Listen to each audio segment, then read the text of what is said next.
May isi-share ako sa inyo tungkol dito sa dito sa WORLDAPP. O ganit, click natin yan. Dito mas malaki ang interest niya kapag dito niya ilagay ang funds mo kaysa dun sa boat. Then anytime pwedeng di siyang kunin. Or withdrawin.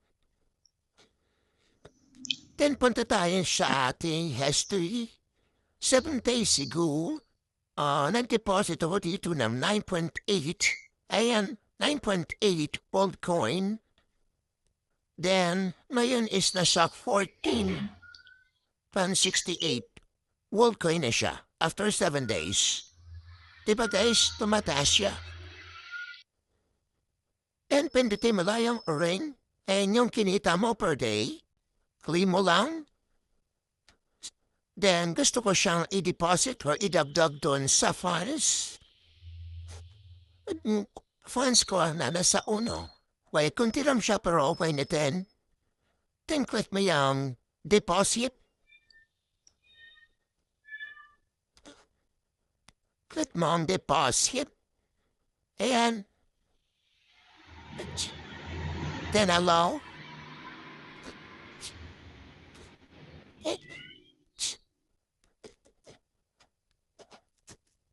Okay.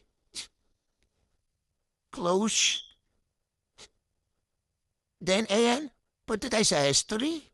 Makikita mo dyan yung ating deposit ngayon.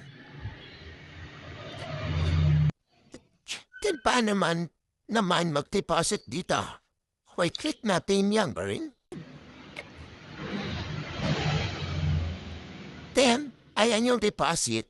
Then, dito naman yung sabi lang yung withdraw. Anytime pwede ka mag-withdraw, hindi ka tulad sa po. Okay? Click mo yung deposit.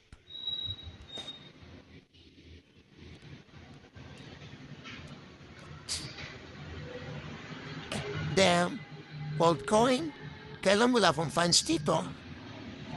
Kaya, try natin na maglupay ng funds dito. So, ngayon,